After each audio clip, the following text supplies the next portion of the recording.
Today we are going to be breaking down whether or not the Nintendo Switch Lite, shown right here, is for you or not.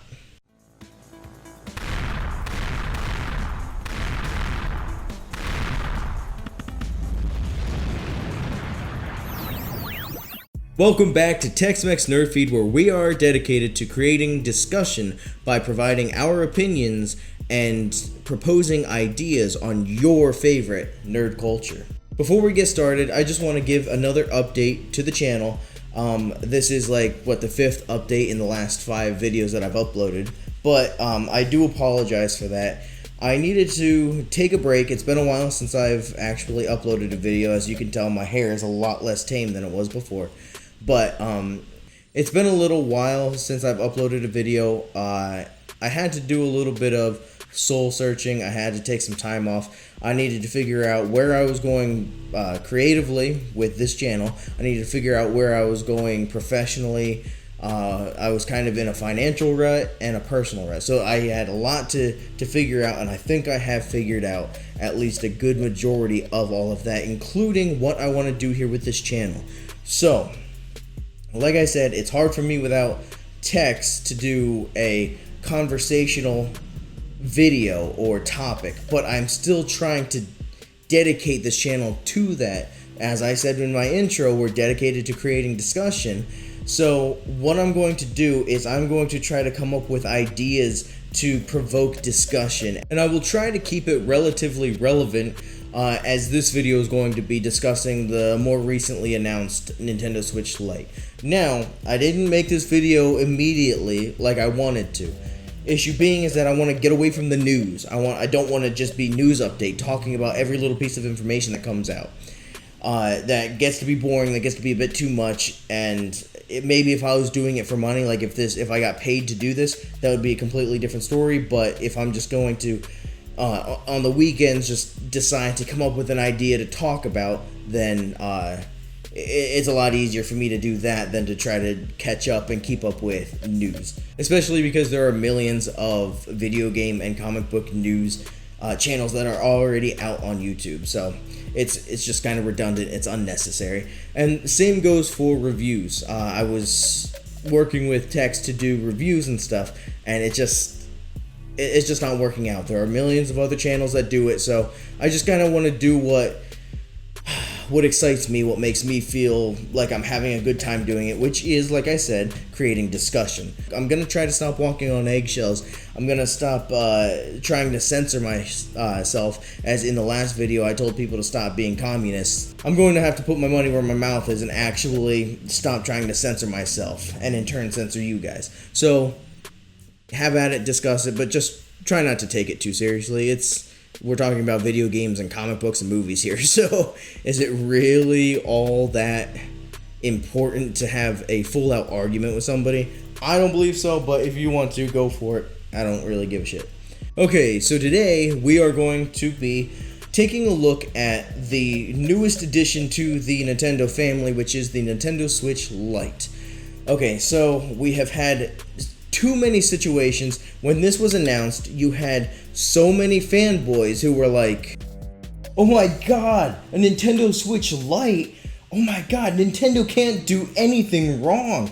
I'm gonna have to pick up like 6 of these. What is that, just like $1,200? It's alright. Nintendo, I know they're good for it. And then you have Nintendo and Nintendo Switch haters who are like, what the hell are you guys excited about this for? This piece of shit is only $200. Just spend $200 more and you could get a PlayStation. Why wouldn't you just spend $100 more and get a full Switch? Oh, the argument, it's only portable, so that's it. It's just portable. Why the hell wouldn't you just buy a Switch, because it is already portable? So, although there are good and bad arguments as to whether or not the Nintendo Switch Lite is worth it, I am going to go through a couple specific points that I have thought of and or asked other people about to give their opinions, just so we can kind of get a consumer's point of view from it. We're not listening to the Nintendo haters. We're not listening to the Nintendo fanboys who will buy anything that Nintendo produces. So, without further ado, let's get into it, and I'm going to go with my point number 1. Now, these Nintendo fanboys are backing up Nintendo so much. Well, this is different because it's solely dedicated to being a portable system. It is a lot better because I no longer have to worry about a dock. I no longer have to worry about this. I no longer have to worry about... I could just use it as a solitary portable system. What? How, are you listening to yourself? Does this even make sense? Think about it. Let me prove a point quick. So, like people are saying that the Switch Lite is an only portable system. That's why it's worth $200. You already have this, but you should still spend $200 more for a portable system. You want to know what else is portable? Look at that. It's portable. Oh, but it's portable only is what you're saying. The Switch Lite is only portable, so, alright.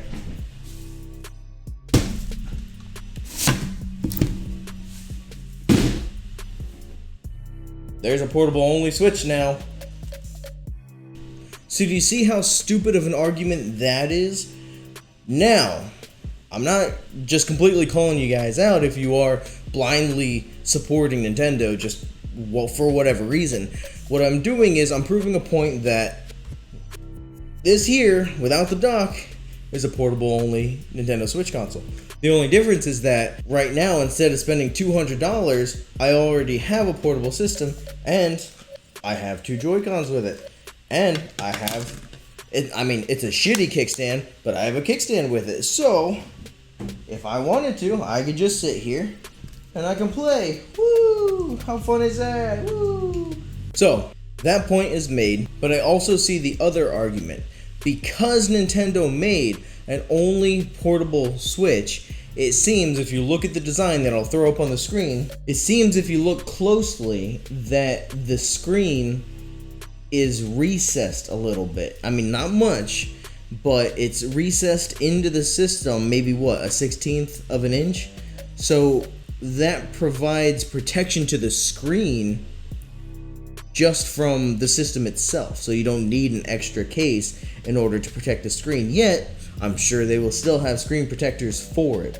So there's already a level of durability that's provided with the Nintendo Switch Lite that isn't provided with the normal Nintendo Switch, therefore making it better for a portable only system. Another thing that you can look at is that the size difference is significant. I mean, it's not like one is the size of a car and one's the size of a cell phone. No, it's slightly different, but it is significant enough to where the weight difference is going to be noticeable and the size difference is going to make it easier to fit the Nintendo Switch Lite into your pocket a little bit easier, therefore making it that much better of a system for a portable only option.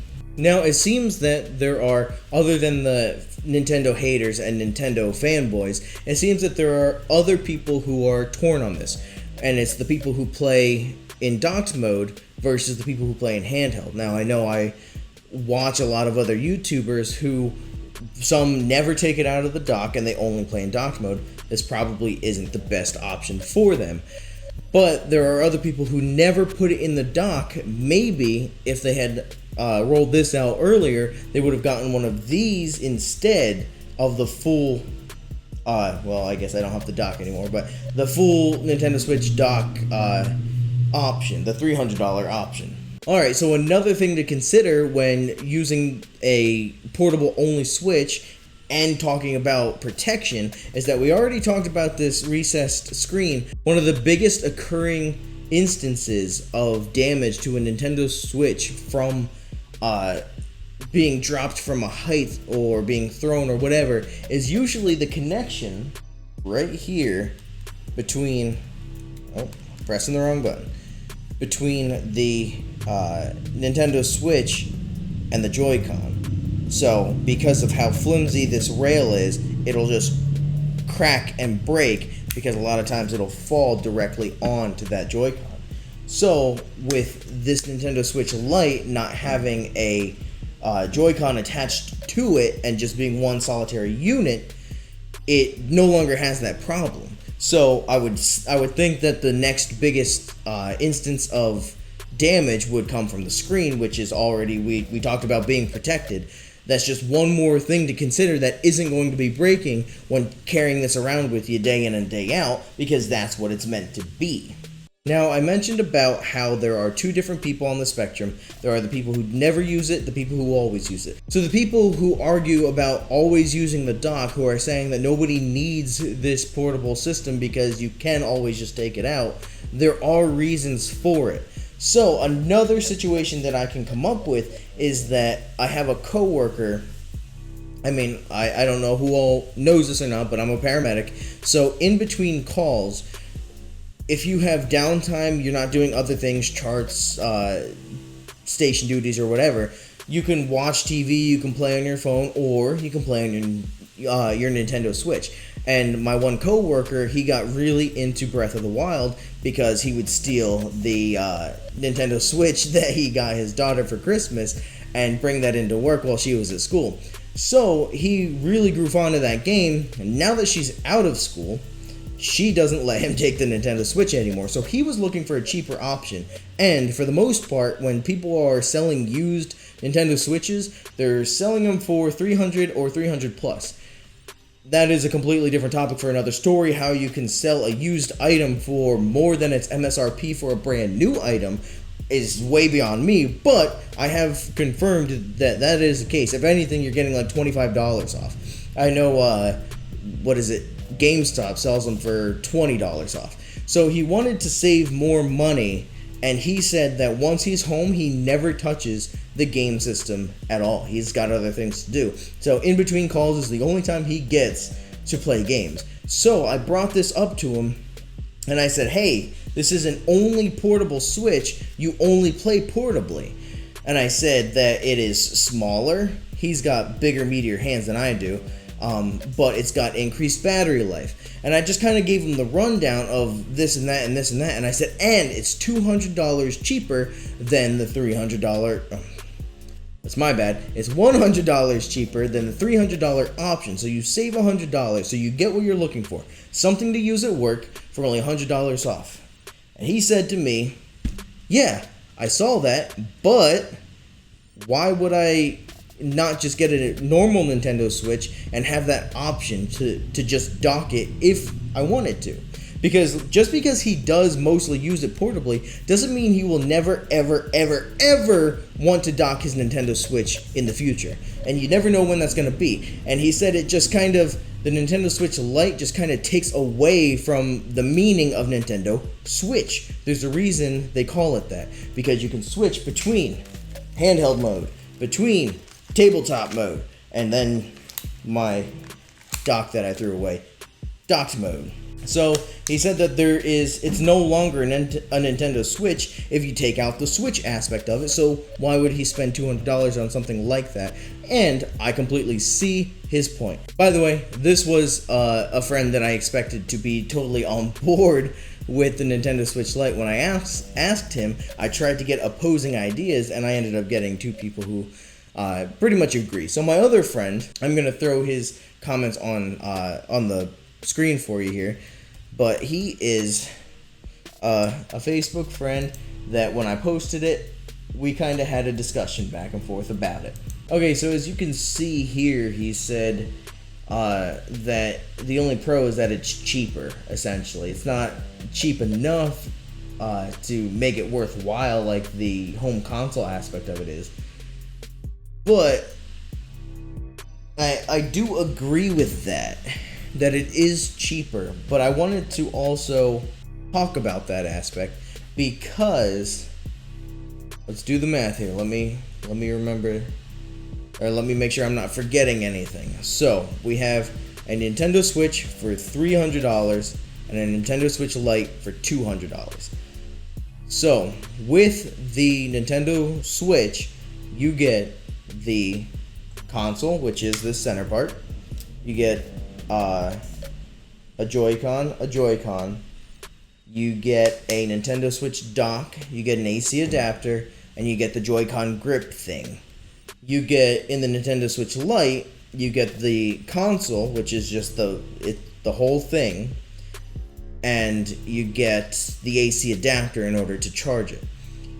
So what they did to cut costs was obviously not give you a dock. They no longer have the Joy-Con, so you no longer have HD rumble. You no longer have, I don't know if you have the NFC for the amiibos or not, but you no longer have the HD rumble, and you don't have motion controls anymore.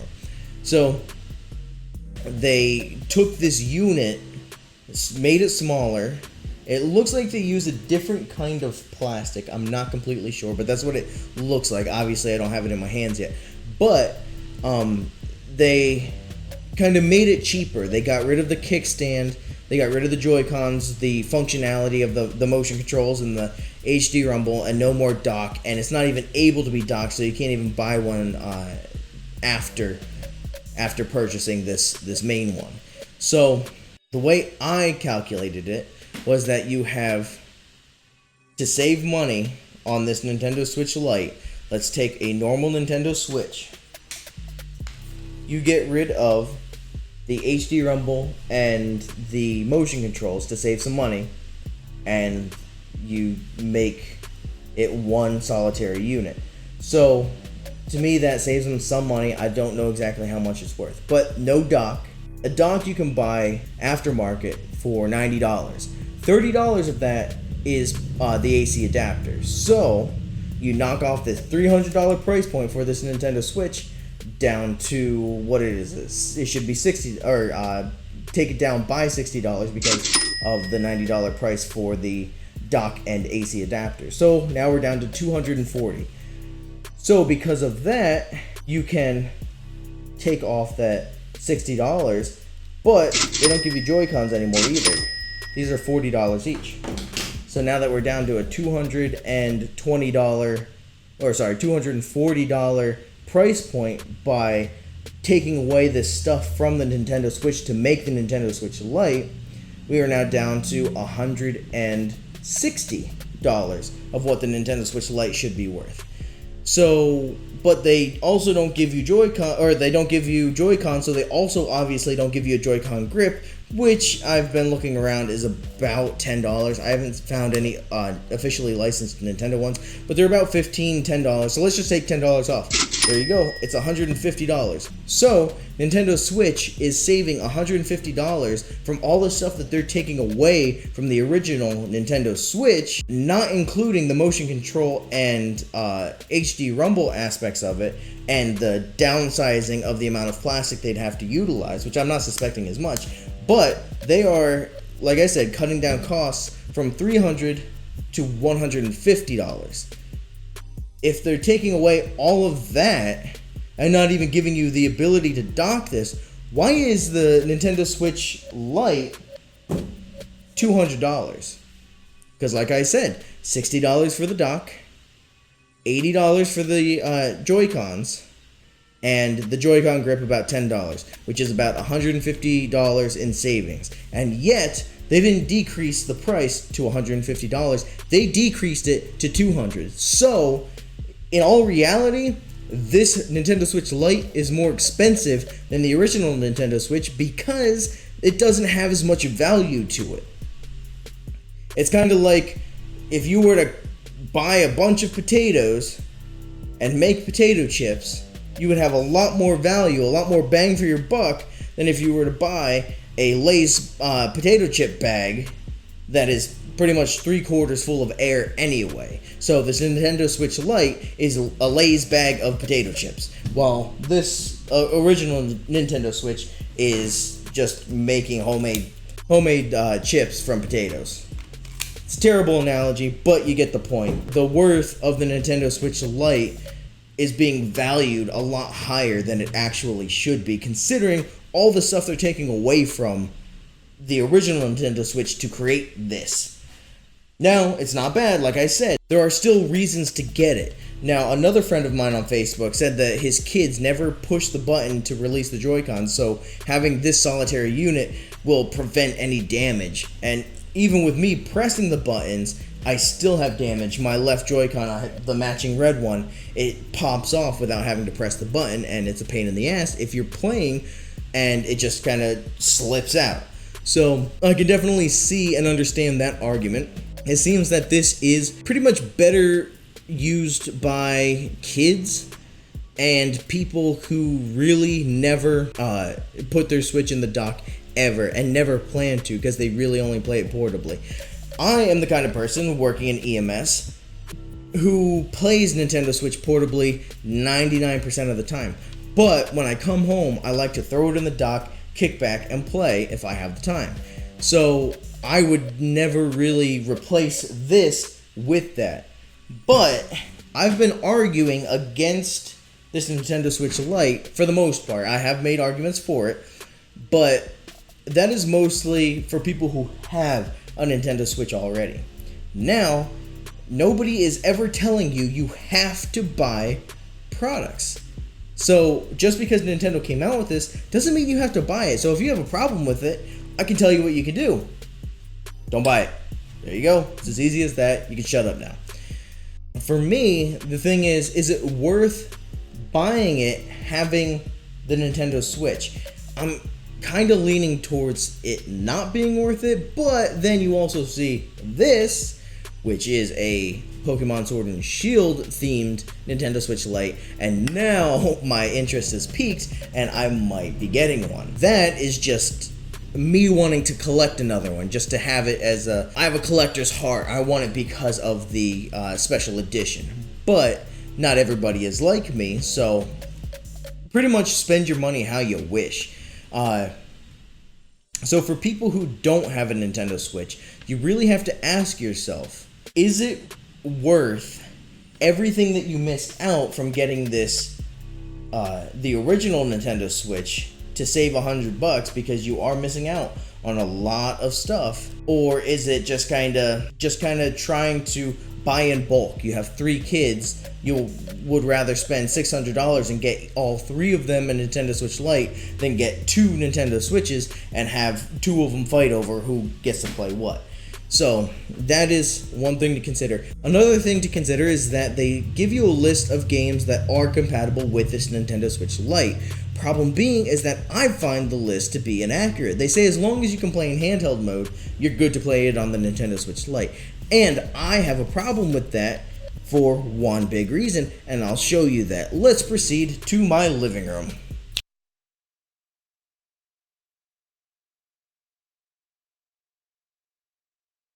What are you doing? Trying to beat this shrine from Breath of the Wild, because it requires motion controls and you have to spin it all the way around in a 360 fashion. But I can only see a certain field of view. So, here I am. Is there a better way to play it? Yeah, there's a better way to play it, but I'm trying to see if I can play it on the Nintendo Switch Lite. So the only way to be able to beat this and actually spin it around is to take it out, put it in the dock, and use like a Pro Controller or the Joy-Cons. But if it's with the Nintendo Switch Lite, that's no longer an option. Or I could set it on the table and use a controller or a Joy-Con, but you can't do that with the Nintendo Switch Lite, so it's no longer an option. So here I am doing this. And like, if you're supposed to spin it upside down, what the fuck are you supposed to do? Just go with it? Just keep spinning? Just roll with it? Is this how I'm supposed to be playing Breath of the Wild? Is this how you want to play Breath of the Wild? No. No. So, yeah, you can't play Breath of the Wild completely in its entirety on the Nintendo Switch Lite. Put this in my dock. So as you can see, even though they advertised that Breath of the Wild will be playable on the Nintendo Switch Lite, you can see that there is no real way to play it if you are trying to 100% it. You can go without these specific shrines that require motion controls, but then you don't get the complete game.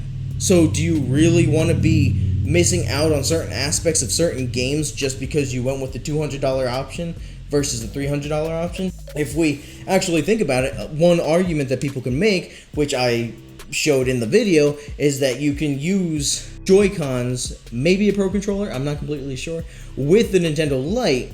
You just can't dock it. So if you get that, then that's $70 that you have to pay for the Pro Controller, or that's $80 that you have to pay for the Joy-Cons. So there you went from $200 to $270 or $280 that you would have had to spend just to play Breath of the Wild in its entirety. To me, that is complete bullshit. How can they rip you off like that? Why are you guys so blind and so accepting of Nintendo ripping you off like this? Okay, so I believe I have made all of the points that I can. So my question to you is, do you agree with me? Did they value this Nintendo Switch Lite way incorrectly? Or do you completely disagree with me and think that it is totally worth the $200 price point for the limited stuff you get? Let me know in the comment section below. Remember to follow us on our social media. We have a Facebook, Instagram, and Twitter. Like I said, I'm not going to be doing news updates on this channel anymore. So what I'm going to do is I'm probably going to be talking about it on those social media platforms. So make sure you follow us. I'll link them in the description. If you like this video, give it a like. If you didn't, go ahead and dislike it. I won't stay mad at you forever. And share this video with your friends, especially if you have a friend that was considering getting this and you're trying to talk them out of it, or if you're trying to talk them into it and I have some good points to kind of push them in that direction. Because like I said, it is probably really good for kids and people who would play it portably who don't currently have a Nintendo Switch. I think I have covered everything. If not, let me know in the comment section below. And I think that's going to be it for me. So go forth, discuss, and remember, don't take life too seriously.